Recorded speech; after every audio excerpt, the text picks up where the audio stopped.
insizwa nginkunzi emnyama mina injenobhobisha lehlathini insizwa nginkunzi emnyama mina injenobhobisha lehlathini insizwa nginkunzi emnyama mina injenobhobisha lehlathini insizwa nginkunzi emnyama mina injenobhobisha lehlathini abanye babale uma bebona wena uzosa lusithi usalela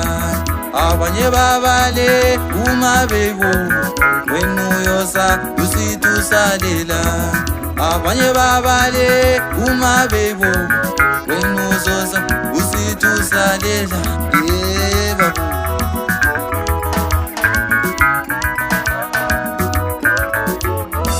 kudala nje ngibona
insizwa nginkunzi emnyama mina injenobhobisha lehlathini insizwa nginkunzi emnyama mina injenobhobisha lehlathini insizwa nginkunzi emnyama mina injenobhobisha lehlathini insizwa nginkunzi emnyama mina injenobhobisha lehlathini